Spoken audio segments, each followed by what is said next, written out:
it's about more like nature in the Native American philosophy, Yes.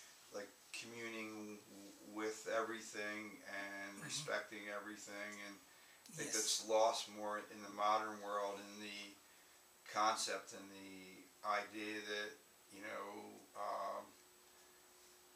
feeling and being able to communicate with the trees, the rocks, and all, you know the Native Americans, they had that the stars were the brothers, so were the trees, the rocks, and the language. It wasn't a written language or a language you talked, but it was from your heart that you were able to hear the feeling of the rocks and the mountains and everything. And I was wondering, you're talking about illusion and Maya, and where does that come into that whole? Okay, that is a very good question.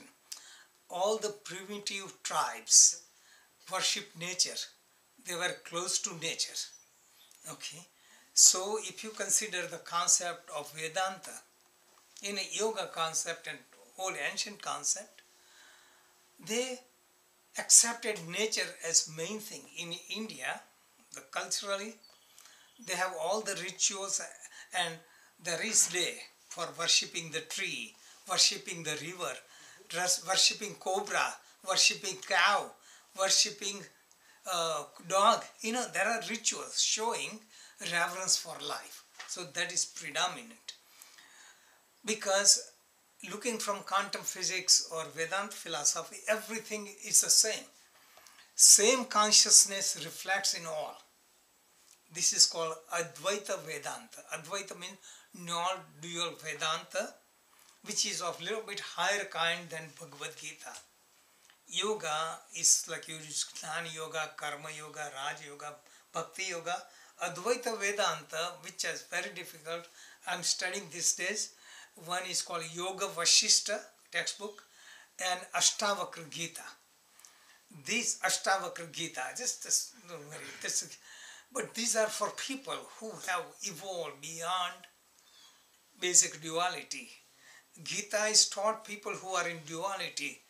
Arjuna is in duality. This is a picture of Krishna, Arjuna. Krishna is driving his chariot. Arjuna.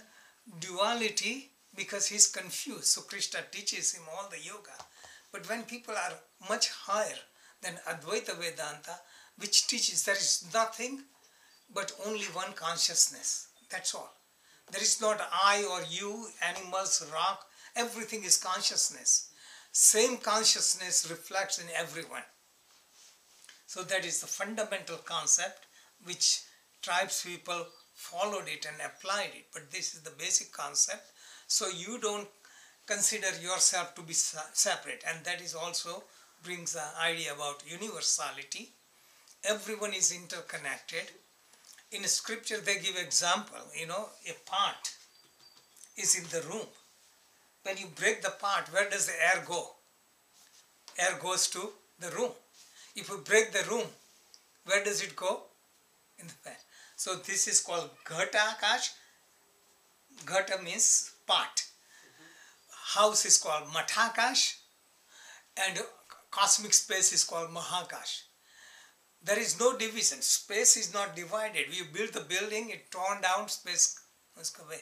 So really space is universal, and that is universality. It is illusion that I am. From this philosophy is so high for most people cannot conceive it. They give the stories that somebody dives in the water for 5 minutes and comes out.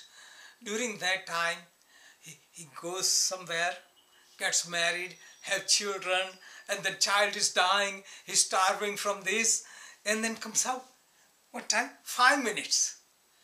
Time within time. So this is what's given in Yoga Vashishta, which is quantum physics says, parallel universe. Within that, within an atom can be entire universe.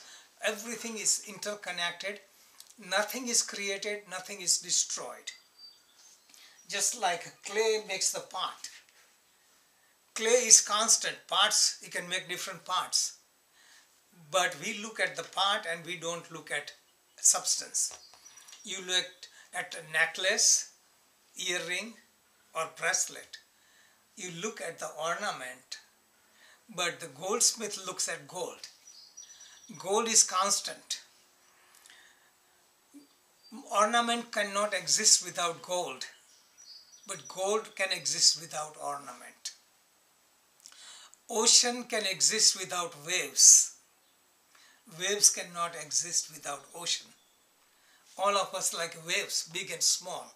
Animals, insects, everyone are waves. But Maya is that we believe we are wave because we are born, we live and we die. And that is called Maya. What is not Maya, rising above Maya, is don't identify yourself as a wave, but consider I am a wave, but really I am the ocean. If you are the ocean, you are never born, you never die, because ocean is never born, never dies. This is way of understanding Maya. Okay, so removing the veils, little by little, and explaining that Advaita Vedanta is everything in the world is because of consciousness is there. Our body is inert, is a matter. 5 elements it comes from, goes to 5 elements. What we perceive is the world is 5 senses. And we perceive the world. We don't see. Whatever we see is only reflection. We don't see directly. We don't see ourselves directly. We can see only as an image in the mirror. So everything is reflection. So really, what makes the senses work? Mind makes the senses work. Because if there is no mind, you are in coma, eyes are open but you don't see. Ears are open, you don't hear. But then what watches the mind? There is something more than mind, and that is intellect. Intellect, the judgment faculty, watches that. And behind that there is unconscious mind or chitta, that are all the memories that come out in the dream and all this thing. What watches that? So that consciousness that watches all the experiences of our waking world, also it remembers experience of dream and say, I had a dream. So I is constant while we are waking, experiencing direct perception or inference. Patanjali describes, I describe in this book, direct perception, 5 modification. Then we get deep sleep, dreamless sleep, and still we remember I had a dream, dreamless sleep. So that constant awareness is the one that watches everything. So that constant awareness cannot be true. So it is illusion that I and you exist. So that really, in deep meditation you experience this, and that is the ultimate reality. That removes total Maya. Okay.